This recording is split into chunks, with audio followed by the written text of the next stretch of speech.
ओम शांति 24/10/2021 अव्यक्त बाप दादा। रिवाइज है 11/11 मधुबन। बाबा कहते हैं, मीठे बच्चे, दिव्यता संगम युगी ब्राह्मणों को श्रृंगार है। दिव्यता संगम युगी ब्राह्मणों का श्रृंगार है। आज दिव्य बुद्धि विधाता, दिव्य दृष्टिदाता अपने दिव्य जन्मधारी दिव्य आत्माओं को देख रहे हैं। बाप दादा ने हर एक बच्चे को दिव्य जीवन अर्थात दिव्य संकल्प, दिव्य बोल, दिव्य कर्म करने वाली दिव्य मूर्तियां बनाया है। दिव्यता आप संगम युगी बच्चों को श्रेष्ठ श्रृंगार है। एक है साधारण, दूसरा है दिव्यता। दिव्यता की निशानी आप सभी जानते हो। दिव्य जीवनधारी आत्मा किसी भी आत्मा को अपने दिव्य नयनों द्वारा अर्थात दृष्टि द्वारा साधारणता से परे दिव्य अनुभूतियां कराएगी। सामने आने से ही साधारण आत्मा अपनी साधारणता को भूल जाएगी, क्योंकि आजकल के समय अनुसार वर्तमान के साधारण जीवन से मेजॉरिटी आत्माएं संतुष्ट नहीं है। आगे चलकर यह आवाज़ सुनेंगे कि यह जीवन कोई जीवन नहीं है। जीवन में कुछ नवीनता चाहिए। अलौकिकता, दिव्यता जीवन का विशेष आधार है। यह अनुभव करेंगे। कुछ चाहिए। इस चाहिए कि प्यास से चारों ओर ढूंढेंगे। जैसे स्थूल पानी की प्यास में तड़पता हुआ मानव चारों ओर पानी के बूंद बूंद के लिए तड़पता है, ऐसे दिव्यता की प्यासी आत्माएं चारों ओर अंजलि लेने के लिए तड़पती हुई दिखाई देगी। तड़पती हुई कहाँ पहुँचेगी? आप सबके पास ऐसे दिव्यता के खजाने से भरपूर बने हो। हर समय दिव्यता अनुभव होती है, वह कभी साधारण कभी दिव्य। जब बाप ने दिव्य दृष्टि, दिव्य बुद्धि का वरदान दे दिया तो दिव्य बुद्धि में साधारण बातें आ नहीं सकती। दिव्य जन्मधारी ब्राह्मण तन से साधारण कर्म कर नहीं सकता।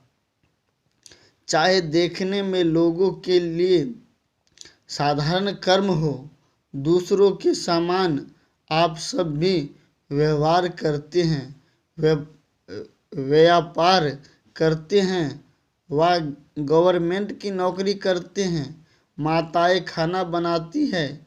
देखने में साधारण कर्म है, लेकिन इस साधारण कर्म में भी आपका और लोगों से न्यारा अलौकिक दिव्य कर्म हो।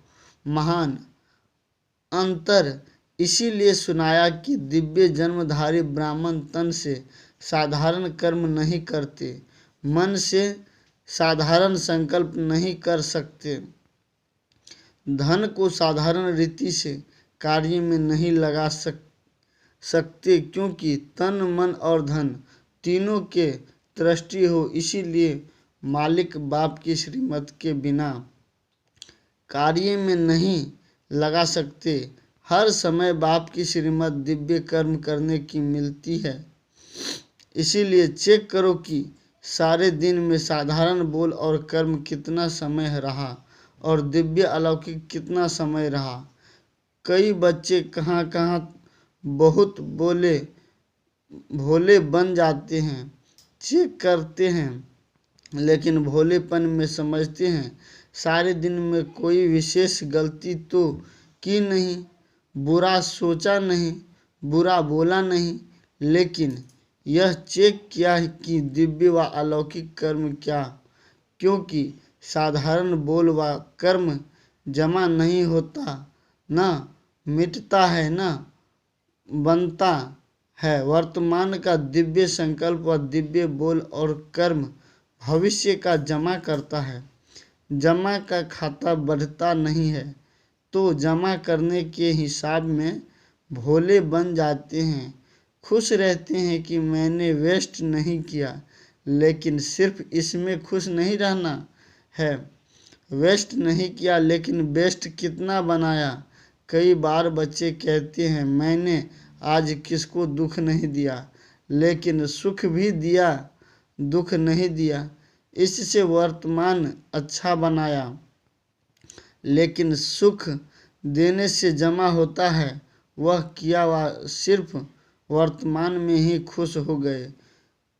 सुखदाता के बच्चे सुख का खाता जमा करते सिर्फ यह नहीं चेक करो कि दुख नहीं दिया, लेकिन सुख कितना दिया।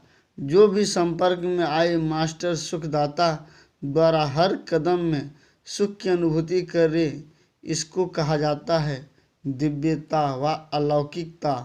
तो चेकिंग भी साधारण से गुहा चेकिंग करो। हर समय यह स्मृति रखो कि एक जन्म 21 जन्मों का खाता जमा करना है। तो सब खाते चेक करो। तन से कितना जमा किया, मन के दिव्य संकल्प से कितना जमा किया, और धन को श्रीमत परमान श्रेष्ठ कार्य में लगाकर कितना जमा किया। जमा के खाते तरफ विशेष अटेंशन दो, क्योंकि आप विशेष आत्मा का जमा करने का समय इस छोटे से जन्म के सिवाय सारे कल्प में कोई समय नहीं है, और आत्माओं का हिसाब अलग है। लेकिन आप श्रेष्ठ आत्माओं के लिए अब नहीं तो कब नहीं, तो समझा क्या करना है। इसमें भोले नहीं बनो, पुराने संस्कारों में भोले मत बनो। बाप दादा ने रिजल्ट देखी, कितनी बातों की रिजल्ट में जमा का खाता बहुत कम है। उसकी विस्तार फिर सुनाएंगे। सभी स्नेह में सब कुछ भुला कर के पहुंच गए हैं। बाप दादा भी बच्चों को स्नेह देख एक घड़ी के स्नेह का रिटर्न अनेक घड़ियों की प्राप्ति का देता है ही रहता है। आप सभी को इतने बड़े संगठन में आने के लिए क्या क्या पक्का कराया। पहले तो पटरानी बनाना पड़ेगा, 4 दिन ही रहना पड़ेगा, आना जाना ही पड़ेगा। तो सब बातें सुनते हुए भी स्नेह में पहुंच गए। यह भी अपना लक समझो। जो इतना भी मिल रहा है, फिर भी जड़ मूर्तियों के दर्शन के समान खड़े खड़े रात तो नहीं बिताते हो ना।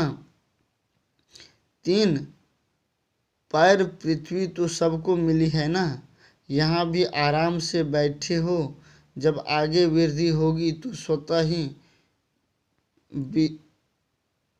विधि भी परिवर्तन होती रहेगी। लेकिन सदैव यह अनुभव करो कि जो भी मिल रहा है वह बहुत अच्छा है, क्योंकि वृद्धि तो होनी ही है और परिवर्तन भी होना है। तो सभी को आराम से रहना, खाना मिल रहा है ना। खाना और सोना 2 चीज़ें ही चाहिए। माताओं को तो बहुत खुशी होती है, क्योंकि बना बनाया भोजन यहाँ मिलता है। वहाँ तो बनाओ, भोग लगाओ, फिर खाओ। यहाँ बना हुआ भोग लगा हुआ भोजन मिलता है। इसीलिए माताओं को तो अच्छा आराम है। कुमारों को भी आराम मिलता है, क्योंकि उन्हों के लिए भी बड़ी प्रॉब्लम खाना बनाने की ही है। यहाँ तो आराम से बना हुआ भोजन खाना। शायद ऐसे इजी रहो जिसके संस्कार इजी रहने के होते हैं। उनको हर कार्य सहज अनुभव होने के कारण इजी रहते हैं। संस्कार टाइट है तो सर्कमस्टांस भी टाइट हो जाते हैं। संबंध संपर्क वाले भी टाइट व्यवहार करते हैं। टाइट अर्थात खींचातान में रहने वाले तो सभी ड्रामा के हर दृश्य को देख देख हर्षित रहने वाले हो ना। वह कभी अच्छे बुरे के आकर्षण में आ जाते हो ना। अच्छे में न बुरे में किसी में आकर्षित नहीं होना है। शायद वह हर्षित रहना है। अच्छा, सदा हर कदम में दिव्यता अनुभव करने वाले और कराने वाले दिव्य मूर्तियों को सदा अपने जमा के खाते में बढ़ाने वाले नॉलेजफुल आत्मा को सदा हर समस्या को इजी स्थिति द्वारा इजी पार करने वाले ऐसे समझदार बच्चों को अनेक आत्माओं के जीवन की प्यास को बुझाने वाले मास्टर ज्ञान का सागर श्रेष्ठ आत्माओं को ज्ञान सागर बाप दादा का याद प्यार और नमस्ते। बॉम्बे ग्रुप बॉम्बे निवासी बच्चे सर्व खजानाओं से संपन्न हो ना। सदा अपने को संपन्न आत्मा हो ऐसे अनुभव करते हो ना। संपन्नता संपूर्णता की निशानी है। संपूर्णता की चेकिंग अपनी संपन्नता से कर सकते हो, क्योंकि संपूर्णता माना सर्व खजानाओं से फूल होना। जैसे चंद्रमा जब संपन्न होता है तो संपन्नता उसकी संपूर्णता की निशानी होती है।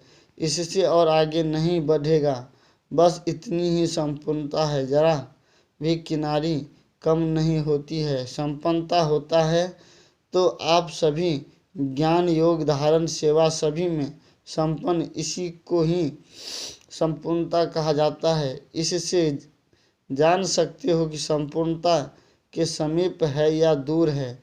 संपन्न हो अर्थात संपूर्णता के समीप हो तो सब समीप हो। कितने समीप हो? 8 तक, 100 तक या 16,000 तक। 8 की समीपता, फिर 100 की समीपता और फिर 16,000 की समीपता। कितने समीपता वाले हैं यही चेक करना है। अच्छा, फिर भी दुनिया के कांटों से आप बहुत बहुत भाग्यवान हो। वह तड़पने वाले हैं और आप संपन्न आत्माएं हो, प्राप्ति स्वरूप आत्माएं हो। यह खुशी है ना। रोज अपने से बात करो कि हमारे सिवाय और कौन खुश रह सकता है। तो यही वरदान सदा स्मृति में रखना कि समीप है, संपन्न है। अभी तो समीप मिलना भी हो गया। जैसे स्थूल में समीप अच्छा लगता है, वैसे स्थिति में सदा समीप अर्थात सदा संपन्न बनो। अच्छा, गुजरात पूना ग्रुप सभी दृष्टि द्वारा शक्तियों की प्राप्ति की अनुभूति करने के अनुभवी होना। जैसे वाणी द्वारा शक्ति की अनुभूति करते हो, मुरली सुनते हो तो समझते हो ना शक्ति मिली। ऐसे दृष्टि द्वारा शक्तियों की प्राप्ति के अनुभूति के अभ्यासी बने हो। या वाणी द्वारा अनुभव होता है, दृष्टि द्वारा कम दृष्टि द्वारा शक्ति कैच कर सकते हो, क्योंकि कैच करने के अभ्यासी होंगे तो दूसरों को भी अपने दिव्य दृष्टि द्वारा अनुभव करा सकते हैं। आगे चलकर वाणी द्वारा सबको परिचय देने का समय भी नहीं होगा और संक्रमष्टांश भी नहीं होंगे, तो क्या करेंगे? वरदानी दृष्टि द्वारा महादानी दृष्टि द्वारा महादान वरदान देंगे। दृष्टि द्वारा शांति की शक्ति, प्रेम की शक्ति, सुख व आनंद की शक्ति सब प्राप्त होती है। जड़ मूर्तियों के आगे जाते हैं तो जड़ मूर्ति बोलती तो नहीं है ना। फिर भी भक्त आत्माओं को कुछ न कुछ प्राप्ति होती है, तब तो जाते हैं ना। कैसे प्राप्ति होती है? उनके दिव्यता के वाइब्रेशन से और दिव्य नयनों की दृष्टि को देख वाइब्रेशन लेते हैं। कोई भी देवता या देवी की मूर्ति में विशेष अटेंशन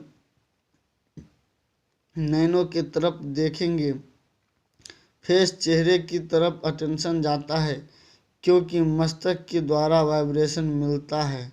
नैनों द्वारा दिव्यता की अनुभूति होती है। वह तो है जड़ मूर्तियाँ, लेकिन किसकी है?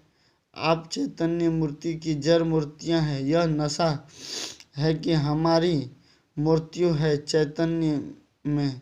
यह सेवा की है तब जड़ मूर्तियाँ बनी है। तो दृष्टि द्वारा शक्ति लेना और दृष्टि द्वारा शक्ति देना, यह प्रैक्टिस करो। शांति के शक्ति की अनुभूति बहुत श्रेष्ठ है। जैसा वर्तमान समय साइंस की शक्ति का कितना प्रभाव है, हर एक अनुभव करते हैं, लेकिन साइंस की शक्ति निकली किस से? साइलेंस की शक्ति से ना। जब साइंस की शक्ति अल्पकाल के लिए प्राप्ति करा रही है, तो साइलेंस की शक्ति कितने प्राप्ति कराएगी? तो बाप के दिव्य दृष्टि द्वारा स्वयं में शक्ति जमा करो, तो फिर जमा किया हुआ समय पर दे सकेंगे। अपने लिए ही जमा किया और कार्य में लगा दिया, अर्थात कमाया और खाया। जो कमाते हैं और खा करके खत्म कर देते हैं, उनका कभी जमा नहीं होता, और जिसका जमा का खाता नहीं होता, उसको समय पर धोखा मिलता है। धोखा मिलेगा तो दुख की प्राप्ति होगी। ऐसे ही साइलेंस की शक्ति जमा नहीं होगी, दृष्टि के महत्व का अनुभव नहीं होगा, तो लास्ट समय श्रेष्ठ पद प्राप्त करने में धोखा खा लेंगे। फिर दुख होगा, पश्चाताप होगा। इसीलिए अभी से बाप की दृष्टि द्वारा प्राप्त हुई शक्तियों को अनुभव करते जमा करते रहो। तो जमा करना आता है। जमा होने की निशानी क्या होगी? नशा होगा। जैसे साहूकार लोग के चलने बैठने उठने में नशा दिखाई देता है, और जितना नशा होता है उतनी खुशी होती है। तो यह है रूहानी नशा। इस नशे में रहने से खुशी स्वतः होगी। खुशी ही जन्म सिद्ध अधिकार है। सदा खुशी की झलक से औरों को भी रूहानी झलक दिखाने वाले बनो। इसी वरदान को सदा स्मृति में रखना। कुछ भी हो जाए, खुशी के वरदान को खोना नहीं।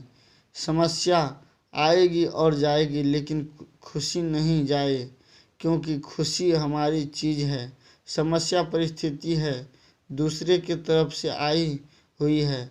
अपनी चीज़ को तो सदा साथ रखते हैं ना। पराई चीज़ तो आएगी भी और जाएगी भी। परिस्थिति माया की है, अपनी नहीं है। अपनी चीज़ को खोना नहीं होता है, तो खुशी को खोना नहीं चाहिए। चाहे यह शरीर भी चला जाए, लेकिन खुशी नहीं जाए। खुशी से शरीर भी जाएगा तो बढ़िया मिलेगा, पुराना जाएगा नया मिलेगा। तो गुजरात और महाराष्ट्र वाले इस महानता में सदा रहना, खुशी में महान बनना। अच्छा वरदान। सदा एक रस स्थिति के तख्त पर विराजमान रहने वाले बाप दादा के दिल तख्त नशीन भवा। वरदान।